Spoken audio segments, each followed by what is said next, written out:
Today's video is the beginning of my, curriculum picks series as far as grade level curriculum picks, as well as our family subjects. So today I'm sharing grade 6 and 7. My next video will be 8th grade curriculum picks, and then my 9th grade curriculum picks, and then our family subjects curriculum picks for this school year. And since we have started a little bit, I can share how things are going so far.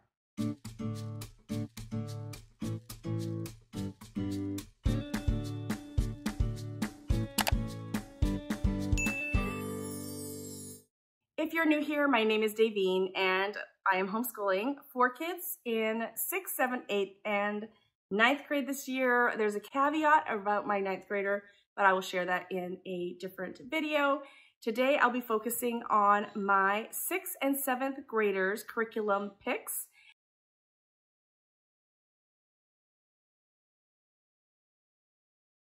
So just so you are aware of this before we get started, I am not a stickler for keeping everything exactly on grade level for all my kids.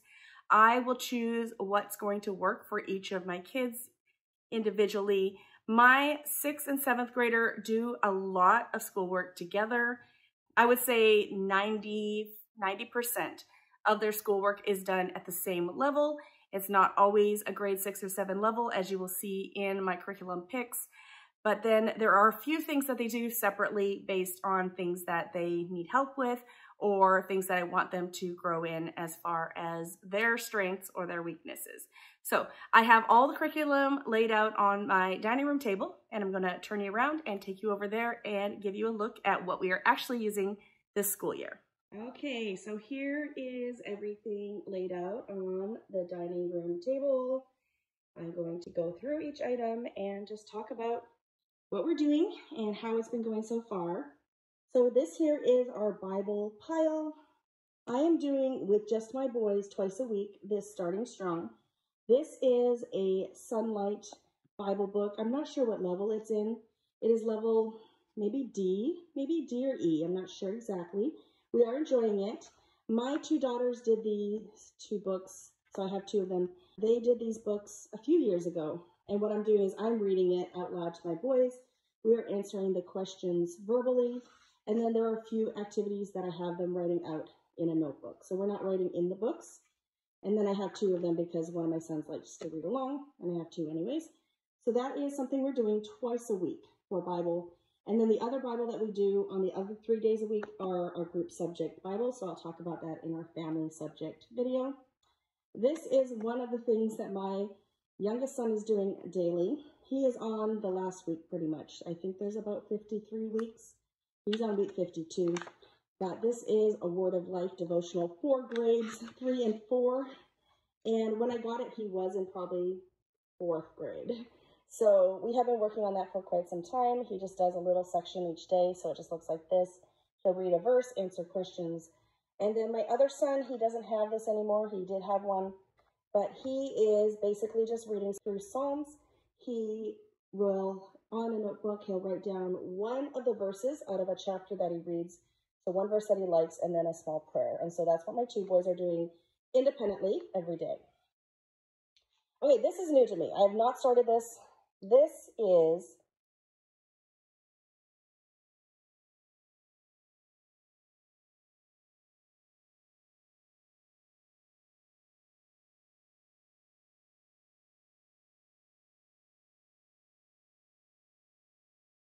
Christian Light Education, so CLE's Bible. And basically, I wanted to get a Bible for them to move into once my son has done that one Word of Life one. And I wanted it to be something they could do independently. And I had a friend who was using this, and she was talking about it, and she liked it. So I thought I would take a look. So I looked at her sample. She had a grade 4 and a grade 6 sample. And I decided to go in between the 2 levels for my boys. So I picked up 5th grade level. It comes with 10 little light, not sure what they're called, light units maybe? I think they're called light units. And basically each of these is a separate topic. So they're all on different topics. And I didn't really care if our boys did every single one. You don't have to do it in any particular order. So I thought I would just get one pack And my boys could pick. They could look at the topics and they could pick the ones that they found interesting, and then they could work on those. So then they would each have about 5 to do, and that's going to take us quite some time. We're not going to go through at the speed that they would recommend. I don't want it to take them more than 15-20 minutes a day. So this is the teacher manual here, so it has the answer keys and all that. But anyways, so that is something we haven't done yet. It is something new to me, and I thought I'd give it a try. So that is what we are doing for Bible for my boys this year. Okay, so up here I just have my boys' binders just to remind me to talk about math. So this is just print-offs. Their math is an online curriculum. They are doing CTC Math. This is our second year using CTC Math, and it is working well for us. They are both working at different levels based on their abilities, and yeah, it's just working well for us. It's an online program, and then I just have them recording their marks in here. I have like a little grid where they go through and record when they're done a lesson and what their percentage was. And then I have all the print-offs for each lesson so they can look at it while they're doing the lessons. And I just reuse that for each of the kids as they go through the different grades. So that's something that took a long time to print off, and you don't have to print them off, but I did, and it's been helpful for my boys. So this is they grab their math binder when it's time for math, and it just has the information they need in there, and they get out the computer and get started on math. Okay, so here is my language arts section here. So these 4 piles here. So first of all, we are trying out Beowulf grammar this year. It is generally for maybe 2nd or 3rd grade up through 6th grade, but I think you can use it for middle school. And honestly, I'm actually using this for my high schooler as well as one of the things she's doing. So this has been fun. It is very different. It has activities. Let me just get to in here. So it has like comics, and we just read about grammar. There's small activities. Every day is different. Here's a cut and paste activity that they did. There's circling, just a page to read. So I'm doing this with my boys together twice a week, and we just do a few pages. I don't know, maybe 4 pages or something. So that was Mad Libs. And yeah, so I think they've enjoyed it. It's definitely something different. We have not done, you know, this is a fun way to do grammar, and it's probably going to take us more than a year to get through, because this here, this pile here, this little stack here is 1/4 of the curriculum. So they have it broken up into 4 quarters. So I think we're going to enjoy it, and we'll just work through it at the pace that we're going at. And yeah, my boys are enjoying it. So I do recommend Beowulf grammar for middle schoolers. If you have kids that want some hands-on approach and really like comics and stuff like that, I think that's helpful when it comes to grammar. Okay, so this you've seen before. If you've been here, we are continuing to work on Fables, Myth, and Fairy Tales by IEW. The covers are all falling off. This is our 2nd year working on this. So we are on maybe lesson 12, so we're about halfway through this. And this has been going well for us. I work on it with my boys just twice a week. That means it takes us about 2 weeks to get through 1 lesson. That's about half of the pace that it's normally recommended to be done in, but that's how much writing my boys can do, and that's working out really well for us. If you have not done structure and style with your kids, you may want to do that first. My boys have not done structure and style. However, I had my girls do structure and style several years ago, and so I felt familiar enough with the program. So I've been enjoying doing this with my boys. It doesn't take us too long, maybe 20 minutes per lesson, and yeah, twice a week works out well for us. So hopefully we'll get through most of this year, and I think whatever we get through this year will be done, and we'll see about if we continue with it or not. I do like IEW. Maybe I'll try a structure and style next year with my boys if this goes well the whole year, and maybe they're ready to listen to the longer lessons. And yeah, so we just like it. It's fast when I can teach it. I can go at their pace, and yeah, so it's working well for us this year. Okay. So here is more of all the little extras. Big Life Journal. This is the teen version. They did the for kids version last year. They really enjoyed it. This is more of a social, emotional, or mindset. I'm going to say mindset book. So we're just going through that, just talking about having a good mindset. And so here is the table of contents. And so that is just, it's more, not really language arts, but I just put that in this category. We are doing Editor-in-Chief Level 1 this year. That is for grades 4 and 5. I just wanted something light. We already have a grammar. And so I was thinking of going back to Fix-It Grammar. And towards the end of last year, one of my boys was moaning a bit about Fix-It Grammar. So I thought I'd give them a change and do this, Editor-in-Chief. And they are really liking it. It's very short, to the point. Yeah, so that is working well for us. We have enjoyed that so far. This Reading Detectives, it is the beginning level, grades 3 to 4. We are actually finishing this. So this one should be done pretty shortly. Like this is empty. I pulled out all the pages and put them in their binders. So we have this, I'm only doing this like once a week. So it might take us maybe half a year just because we're doing it so slowly. But we're just gonna slowly finish that off.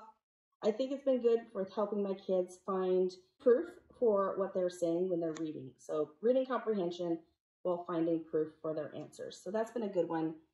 I probably won't go straight into the next level, probably just take a break from that for the rest of the year once we finish this. All right, this one, I'm sorry, we don't have the cover. It's Language Lessons for the Elementary Child, Volume 2.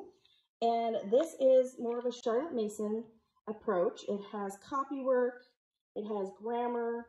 It's more of an all-in-one. It has writing, it has poetry.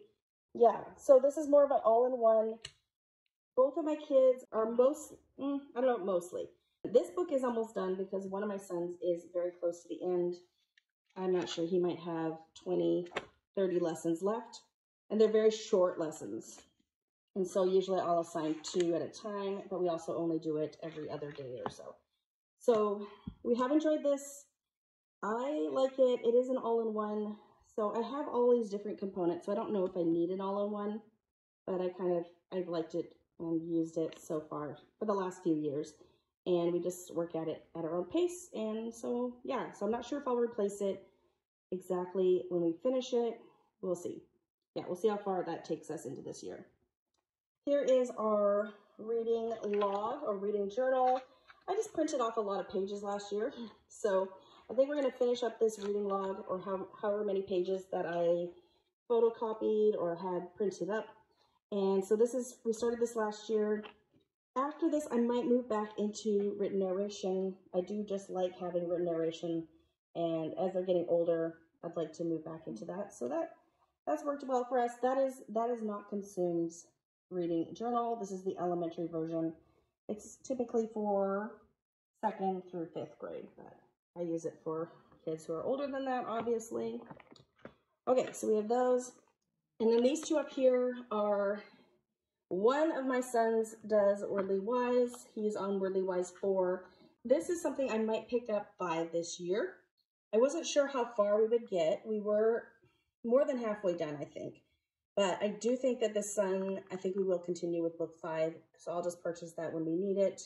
I do like Wordly Wise, and it is challenging him, but not too much. So I like that. And then my other son, he is still working more on spelling and actually phonics. I'm missing a phonics book here. So he's working on spelling and phonics. So we have just started part 2 of this Spelling UC, and he can't handle writing a lot. And with Spelling UC, there is quite a bit of copy work. So we can't do a lesson a day. That'd just be too much for him with all the other writing he's doing. So we probably do a lesson every other day for this. So we will probably take a whole year to finish this off. And that's just the speed that he's learning how to spell. And then the one I don't have here to show you is, I'm going to see if I can find it.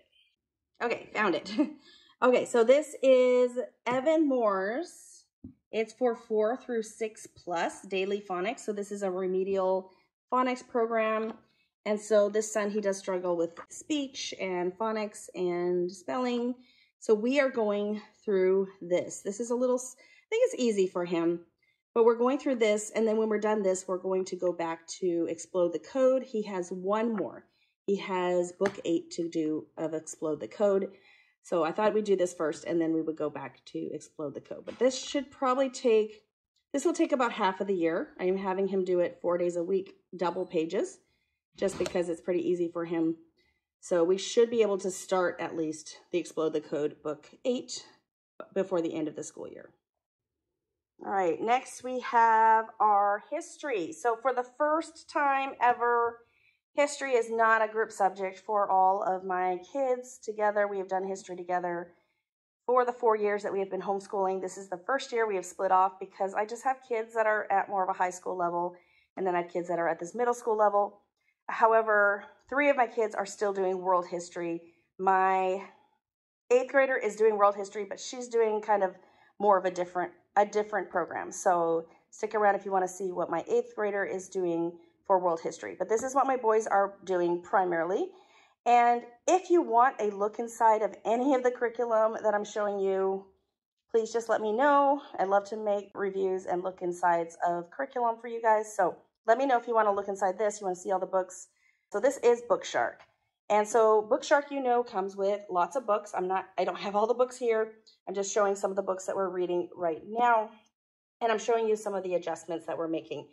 So first of all, this is for 11 to 13-year-olds. My son, actually I have two 12-year-olds right now. So my youngest son just turned 12. So currently I have 2 12-year-olds. And so that's right down in the middle of this level. So this is actually a good level for them. So this is one of the readers that they are reading. One has read it and the other one's reading it. This is one of our read alouds. We are doing the audiobook in the car, The Golden Goblet. This is going to be our next read aloud, and I just have it ready in case I want to start reading it at some point with my boys while we're not in the car. This is another reader that they have that comes with it. So I think one of my sons has actually finished that, and the other one hasn't started that one yet. And then typically for this level, you would do Story of the World, Volume 1 and 2.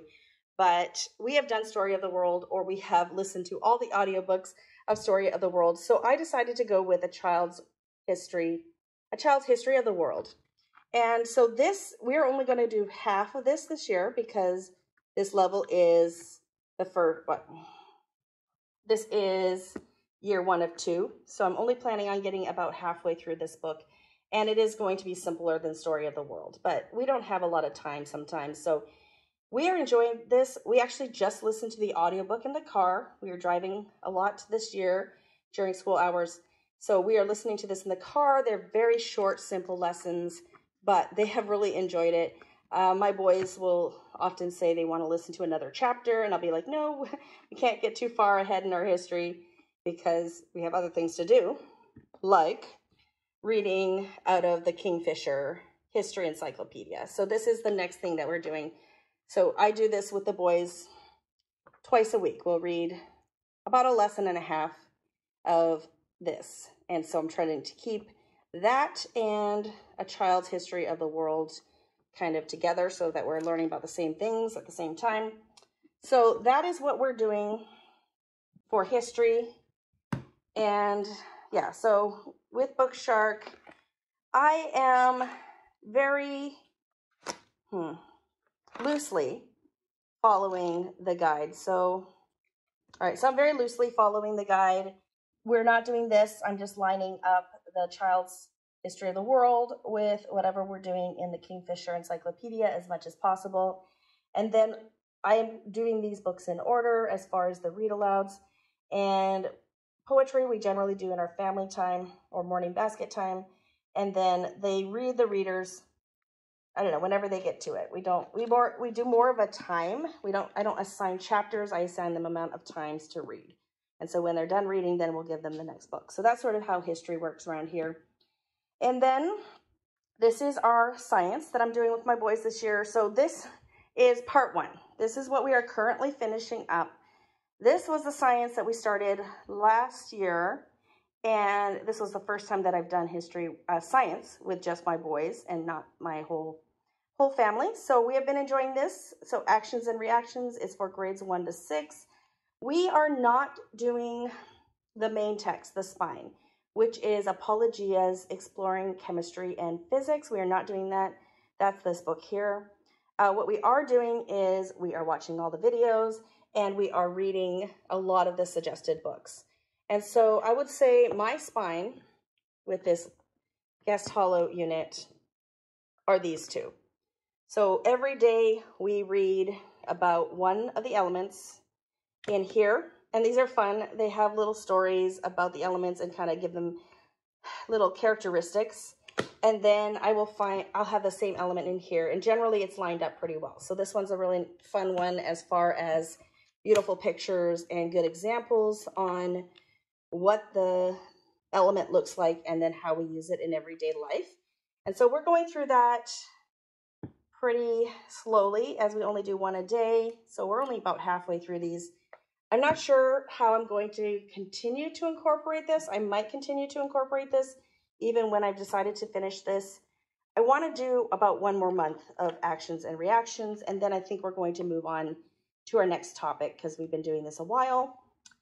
I'm not sure if I'll continue to somehow find the time to add this into their science as we continue with the next topic. These are just some examples of books that we are reading as we go through this course. So this is a book that we're moving into next. So this is Einstein, or Ordinary Genius. So a living book about Albert Einstein. This is one that we are currently reading, so Sound Waves and Communication. My youngest son is actually super interested in sound.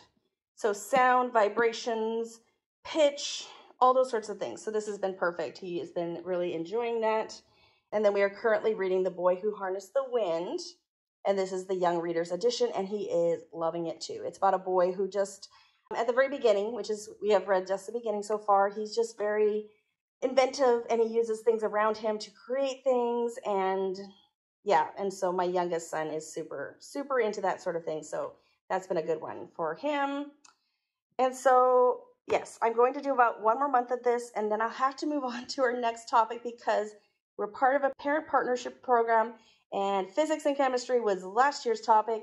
And so they're going to kind of give me the side eye if I just keep working on this and don't move into the topics that I said I would be studying this year, which is earth science. And so earth science, what I'm going to do with earth science is I am kind of creating my own unit. I've told you this before. These are some of the books that I plan on maybe using here. So we have this Projects in Earth Science as some projects.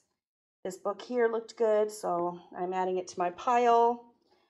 This book here I may or may not use. I picked this up from probably thrift books because I created an astronomy unit and I liked their astronomy book. The New York Public Library really liked their astronomy book, so I decided to pick up their earth science book. So we'll see if I use that or not. And then I am going to use these ones. So DK Find Out Earth, very simple picture, infographic type of book. This is just something I might use as, hands-on activities as well. But then my other two main books are this one. So The Wondrous Workings of Planet Earth. This is just a gorgeous book that I'm super excited about using with my boys. And so I did start planning out my units using primarily this and this as the spine. So this is Smithsonian Geography of Visual Encyclopedia. So those two are my primary spines for the unit that I'm creating to use with my boys. Yeah, so I should get started on that in the next month. So I'm going to give myself a month to finish up as much as I can of this. I think we're getting pretty close. I think we're getting, well, I don't know what pretty close. This is week 24. So I don't know. It's just really hard for me to drop curriculum when we're enjoying it. But yeah, when you're part of a charter school that want you to move on, it gives you a little pressure to do that. So moving into geography, I will let you know how that goes when I know how that's going. I have done some outlining, but I haven't come up with a solid plan as far as how to schedule that out. And then here is my favorite homeschool item of this year. So this is just, it's a tote. It's a bin. It has wheels. It's currently on a chair, but it has wheels. It has this telescoping handle, and this is where I keep all the things I have to bring with me. I'm homeschooling my boys 2 days a week at a library in a town about 30 minutes away. You can hear more about that when I talk about my 9th grader, but with all these literature-based things and then all these different things that we do, this has been perfect. So I just stock it with all. This is like, so I just wanted to show you what it looks like when it has everything I need in here. So this is what it looks like. It fits perfectly. I have a pencil case with a ton of stuff in here. My history book, our IEW, and then his phonics, and Beowulf grammar, our answer keys, the books that we're reading for science and history, and the extras. So it just fits perfectly. I've really enjoyed using this year.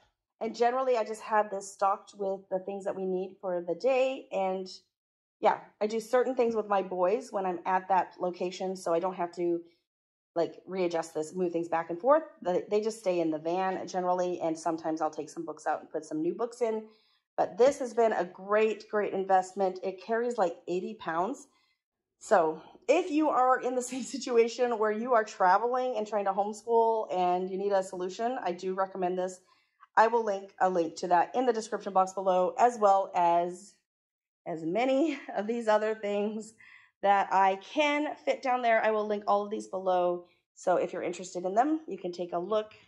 So that is what we are using this school year for my 6th and 7th graders. Thank you so much for coming today. I hope that this video was helpful. Don't forget to stick around for my 8th and 9th grader and then family subject curriculum pick videos. If you like videos like this, please give me a like and subscribe if you haven't already. Thanks for coming today, and I hope to see you all in a future video. Bye, everyone.